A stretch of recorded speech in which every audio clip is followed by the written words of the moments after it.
नमस्कार, आप सभी को तिब्बत इस सप्ताह में स्वागत है। मैं तेंजिन पेल्जोर। इस सप्ताह का मुख्य समाचार। परम पावन दलाई लामा जी ने मंगोलिया से आए एक समूह को संबोधित किया। परम पावन दलाई लामा जी द्वारा ताइवानी बौद्ध अनुयायियों के विशेष अनुरोध पर तिब्बती मुख्य मंदिर में 3 दिवसीय धार्मिक प्रवचन। परम पावन दलाई लामा जी ने भारत के राष्ट्रपति श्री रामनाथ कोविंद जी के 74वें जन्मदिन पर बधाई दी। चीनी राष्ट्रीय दिवस के औपचारिक कार्यक्रम के दौरान ल्हासा में तिब्बतियों पर अमानवीय प्रतिबंध। भारत के राष्ट्रपिता महात्मा गांधी जी के 150वें जन्म दिवस पर केंद्र तिब्बती प्रशासन का औपचारिक कार्यक्रम एवं स्वच्छता अभियान। भारतीय पत्रकारों के प्रतिनिधिमंडल का केंद्र तिब्बती प्रशासन का दौरा। निर्वासित तिब्बती सांसद द्वारा तीसरा विशेष आम सभा का आयोजन। इस सप्ताह का विस्तृत समाचार इस प्रकार से है। गत 27 सितंबर 2019 को परम पावन दलाई लामा जी ने अपने निजी आवास में मंगोलिया के एक समूह को संबोधित किया। उन्होंने अपने संबोधन में बताया कि बौद्ध धर्म के प्रमुख ग्रंथों जैसे प्रमाणवर्तिका, पारमिता और मध्यमिका का तिब्बती एवं मंगोल अध्ययन कर सकते हैं। उन्होंने रिम्पोछे और भिक्षुओं को भारतीय मठों में ध्यानपूर्वक अध्ययन करने तथा वापस लौटकर मंगोलिया में इसके सही उपयोग की सलाह दी। अंत में परम पावन दलाई लामा जी ने कहा कि बौद्ध दर्शन का अध्ययन बौद्धों के साथ ही आम लोगों के लिए भी उपयोगी होने के कारण आवश्यक है। परम पावन दलाई लामा जी का ताइवानी बौद्ध अनुयायियों के अनुरोध पर तिब्बती मुख्य मंदिर में आचार्य नागार्जुन द्वारा विरचित रत्नावली ग्रंथ पर 3 दिवसीय प्रवचन 3 अक्टूबर 2019 को शुरू हुआ। इस प्रवचन का आयोजन ताइवान स्थित तिब्बती बौद्ध धर्म के अंतर्राष्ट्रीय संघ द्वारा किया गया था। परम पावन दलाई लामा जी के शिक्षण प्राप्त करने के लिए 61 देशों के लगभग 7,500 अनुयायी और श्रद्धालुओं एकत्रित हुए थे। अपने संबोधन में परम पावन दलाई लामा ने नालंदा परंपरा में मन और भावनाओं की महत्व पर जोर देते हुए कहा कि कैसे तिब्बती बौद्ध दर्शन आधुनिक समाज में महत्वपूर्ण रूप से प्रासंगिक है। हालांकि उन्होंने ये भी कहा कि सभी धार्मिक परंपराएं प्रेम और करुणा के महत्व का संदेश देती है। उन्होंने आगे कहा कि पिछले कई वर्षों से वह प्राथमिक से विश्वविद्यालय स्तर तक शिक्षा प्रणाली में पूर्ण मूल्यांकन की सलाह दे रहे हैं। इसी श्रृंखला में पहली बार भारत और विश्व भर के कई स्कूलों और विश्वविद्यालयों में धर्मनिरपेक्ष नैतिकता पाठ्यक्रम की शुरुआत हुई है। ये पाठ्यक्रम परम पावन दलाई लामा जी द्वारा विश्व के लिए दयालुता और नैतिक मूल्यों को बढ़ावा देने संबंधित एक ऐतिहासिक पहल है। भारत के राष्ट्रपति श्री रामनाथ कोविंद जी के 74वें जन्मदिन के अवसर पर परम पावन दलाई लामा जी ने बधाई देते हुए अपने संदेश में लिखा कि विविधता से भरपूर भारतीय लोकतंत्र विश्व के लिए एक उदाहरण है। अहिंसा, शांति, करुणा और सद्भाव से संबंधित प्राचीन भारतीय ज्ञान आज भी पूरे विश्व के लिए प्रासंगिक है। उन्होंने आगे लिखा कि मुझे ये जानकर खुशी हुई कि भारत के प्रधानमंत्री श्री नरेंद्र मोदी जी ने हाल ही में संयुक्त राष्ट्र महासभा को संबोधन के दौरान टिप्पणी की कि भारत ने युद्ध का नहीं बल्कि भगवान बुद्ध का शांति संदेश दिया है। संदेश के अंत में परम पावन दलाई लामा जी ने तिब्बतियों को लगातार सहयोग एवं समर्थन देते रहने के लिए भारत सरकार और भारतीयों के प्रति हार्दिक आभार प्रकट किया।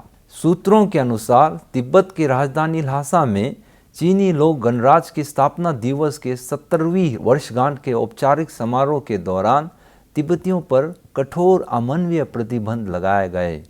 सरकारी समाचार पत्र चाइना डेली के अनुसार ल्हासा में आयोजित कार्यक्रम में चीनी राष्ट्रीय दिवस के कार्यक्रम में विभिन्न वर्ग के लगभग 4,000 लोग शामिल हुए।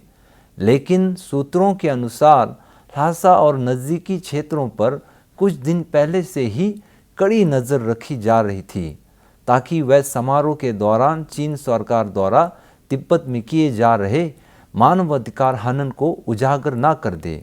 ज्ञात है कि लंबे समय से चीन सरकार तिब्बती कलाकारों, सामाजिक कार्यकर्ताओं तथा बौद्ध भिक्षुओं को क्रूरतापूर्वक प्रताड़ित किया जा रहा है। रेडियो फ्री एशिया समाचार एजेंसी को निर्वासित तिब्बती संसद के अध्यक्ष श्री पेमा जुंगने ने कहा कि तिब्बतियों के लिए चीन के राष्ट्र दिवस का उत्सव तिब्बत के इतिहास में सबसे बुरा समय में से एक है। गत 70 साल तिब्बत में साम्राज्यवादी चीन सरकार सुनियोजित तरीके से किए जा रहे विनाश और उत्पीड़न जैसे अनेकों निंदनीय घटनाओं से भरपूर है। केंद्रीय तिब्बती प्रशासन द्वारा भारत के राष्ट्रपिता महात्मा गांधी जी के 150वें जन्म दिवस पर कशाक सचिवालय में एक औपचारिक कार्यक्रम का आयोजन किया गया। इस दौरान सिक्योंग डॉक्टर लोब्सांग सांगे ने भारत का राष्ट्रीय ध्वज फहराया गया। आज गांधी जी के जयंती के दिन तिब्बती लोग सारे भारत में और जो हम लोग धर्मशाला में है वो स्वच्छ भारत में पार्टिसिपेट कर रहा है और धर्मशाला के एरिया को साफ करेंगे और हम भारत साफ रखें और अपना इन्वायरमेंट और अपना हेल्थ को भी प्रिजर्व करें। ये हमारा पार्टिसिपेशन कर रहा है और गांधी जी भारत के लिए बहुत इम्पोर्टेंट है क्योंकि गांधी जी तो फादर ऑफ नेशन है। उनके लीडरशिप के अंडर भारत को स्वतंत्रता मिला। ये सिर्फ नहीं, नॉन वायलेंस से, अहिंसा से, करुणा से स्वतंत्र मिला और उसके कृपा से सारे संसार में अहिंसा फैला। इस अवसर पर केंद्र तिब्बती प्रशासन के स्वास्थ्य विभाग के नेतृत्व में तिब्बतियों ने पूरे भारत में स्वच्छ भारत अभियान के अंतर्गत सफाई का कार्य किया। केंद्र तिब्बती प्रशासन ने भारत सरकार के इस अभियान में जोर शोर से शामिल होकर इसे सफल बनाने का संकल्प लिया है। अपने संबोधन में सिक्योंग डॉक्टर सांगे ने कहा कि स्वच्छता के प्रति केंद्र तिब्बती प्रशासन का ये पहल अतुल्य भारत और राष्ट्रपिता महात्मा गांधी जी को सच्ची श्रद्धांजलि है। हम उनके अहिंसा और शांति के संदेश पर चलते हैं। महात्मा गांधी जी ने भारत के स्वतंत्रता के लिए अहिंसक मार्ग को अपनाया था। अहिंसा के आधार पर कई संघर्ष के लिए ये एक उदाहरण है।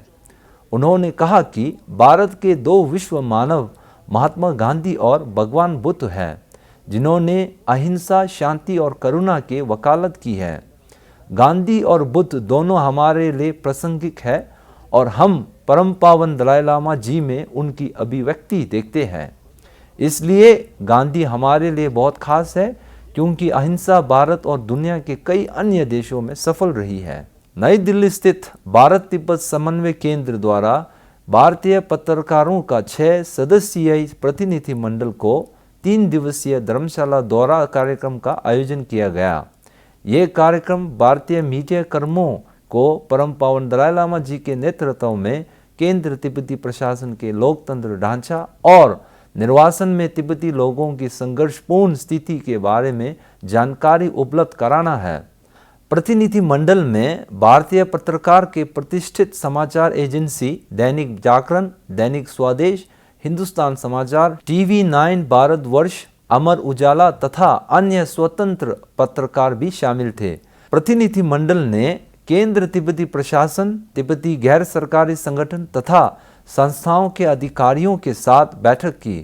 इसके अतिरिक्त प्रतिनिधि मंडल ने निर्वासित तिब्बती संसद के अध्यक्ष श्री पेमा जुंगने के साथ संसदीय प्रणाली पर चर्चा की और साथ ही संसदीय कार्यवाही को देखा। केंद्र तिब्बती प्रशासन के निर्वासित तिब्बती सांसद और कशाक के संयुक्त तत्वाधान में 3 दिवसीय तिब्बती लोगों का तीसरा विशेष सम्मेलन का आयोजन धर्मशाला में किया गया था। इस सम्मेलन में Bharat, Europe, America, Canada, Australia, Taiwan, Nepal और भूटान सहित 24 विभिन्न देशों से लगभग 340 तिब्बती प्रतिनिधियों ने भाग लिया। सम्मेलन में इन 2 प्रमुख विषयों 550 दृष्टिकोण और दलाई लामा परंपरा और तिब्बती संबंध विषय पर प्रतिभागियों द्वारा चर्चा करेंगे।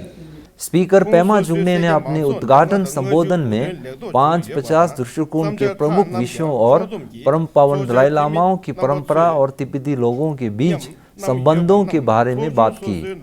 उन्होंने केंद्र तिब्बती प्रशासन के 15वीं कशाक का 550 दृष्टिकोण के बारे में बात की, जो तिब्बती संस्कृति, धर्म और प्रवासी तिब्बती समुदायों के बीच पहचान बनाता है। उन्होंने पूर्व में आयोजित 550 फोरमों के सफलता की चर्चा की, जिनमें सीटीए के 550 दृष्टिकोण पर विचार विमर्श करने के लिए दुनिया भर के प्रमुख वक्ताओं को एकत्रित किया गया।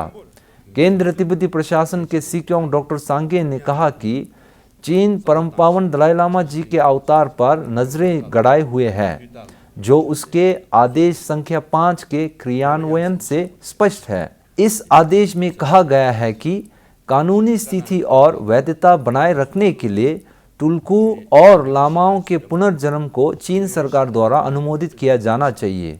सिक्योंग ने कहा कि चीन आगामी दलाई लामा के चयन में हस्तक्षेप करने के खिलाफ भारत को लगातार धमकियां दे रहा है। यदि वह भारत जैसे उभरते महाशक्ति को धमकी दे सकते हैं तो अन्य छोटे राष्ट्रों पर उनकी दादागिरी की कल्पना की जा सकती है। अवतार प्रक्रिया में चीन की भूमिका को पूरी तरह से अस्वीकार करते हुए सिक्योंग सांगे ने अपने भाषण में कहा कि दलाई लामाओं की परंपरा और तिब्बती लोगों का संबंध अटूट और अपरिहार्य है। इसी के साथ आज का समाचार समाप्त होता है। मुझे दीजिए आज्ञा। धन्यवाद।